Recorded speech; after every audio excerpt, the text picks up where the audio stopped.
This video is from Ocular Emergencies, and that came from the guest lecturer, Dr. Scoring. So starting out with just some definition stuff between penetrating and perforating injuries. So penetrating means there's only an entrance wound.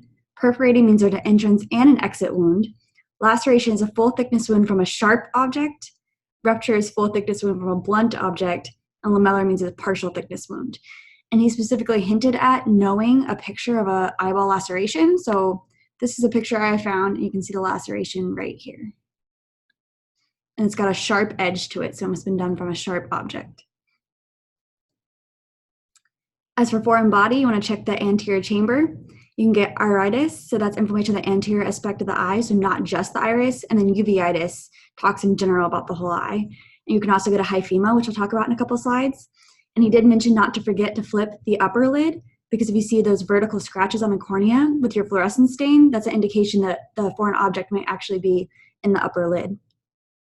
For corneal abrasion, with small abrasions, you just do antibiotics, cycloplegia, see the patient in a couple of days. Moderate, same thing. You can use a bandaged soft contact lens. You'll want to see the patient the next day. And the one he really hit hard was large abrasions. So for that one, you'll use an antibiotic ointment, cycloplegia again, pain meds, pressure patching, and again, you'll see the patient the next day. The big thing he talked about was pressure patching, knowing when you can and can't use it. So the contraindications would be if the abrasion was caused by a contact lens, and that's because there's usually a second infection, and you'll see the next contraindication is you can't do pressure patching if you have an eye infection, because you'd be trapping all of that infection in the eye. So we're not going to want to do the pressure patching if there's any kind of infection, and if there's a contact lens abrasion, we assume that there could be an infection as well. If the patient only has one eye, obviously we take away the only eye they have vision with, or if they have a tape allergy. We never want to do something that's going to cause somebody to go into anaphylaxis, so also a good reason not to do pressure patching.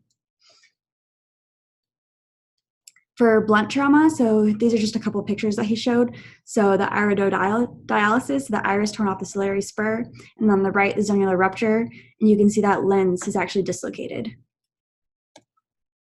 So for hyphema, that's pooling of blood in the anterior chamber, right here.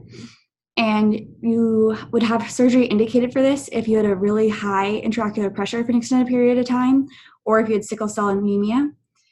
And one of the complications of this is 25% of them will actually rebleed after the injury. And that blood can get pushed into the cornea, so that's what's happening in this bottom right picture. And that can take months to clear. And so some risk factors for that rebleed: young children, because they don't hold still very well. If it's a really large hyphema, blacks and Hispanics, just because of the different makeup of the eye.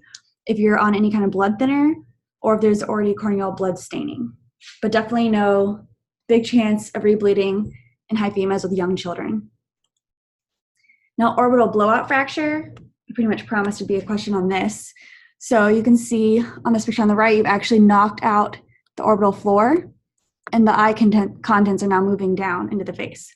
So you can get diplopia, which means double vision, orbital emphysema, so air in those soft tissue spaces. So you want to tell the patients not to blow their nose because that can make it worse. Anophthalmos, so sunken eye, or proptosis, the displaced eye. You can get hematomas. And for orbital nerve anesthesia, so if you remember, you can even feel it in that orbit underneath your eye. If you run your finger back and forth, you can feel a little notch there with your infraorbital foramen. And that's where your infraorbital nerve is coming out of that PT fossa. And if you remember, everything PT fossa is trigeminal V2, so that maxillary branch, that's exactly what's coming out right there, is V2. And so you can actually lose that maxillary distribution, so you get numbness on your cheek. And then with trapdoor fractures, so it's a minor orbital blowout and it can spontaneously reduce. So in that case, you might not see some of these symptoms, so you want to look for nausea and vomiting. And so for treatment, ice, again, remember, tell them not to blow their nose. You're going to want antibiotics because that fracture can leave a direct opening into the orbit and also your cranial vault. And then for surgical indications, I just have them listed there. Animal bites, most of them are by dogs, usually kids on the face, if they're about that level. And treatment, you want to give antibiotics for Pasteurella and Staph aureus, the most common infections, and then also tetanus and rabies prophylaxis.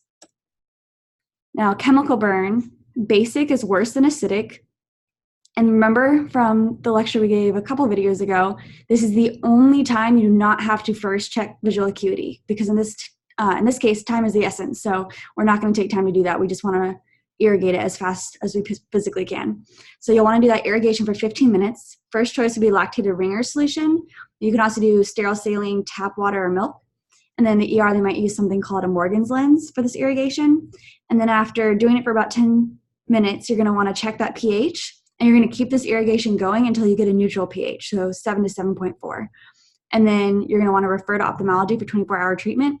And you can see this picture on the right looks really bad to us. It's going to look really bad to the patient, but the redder the better is what Dr. Scorin said, and that means that there's actually revascularization. So that's what you want to see. So that's it for ocular emergencies.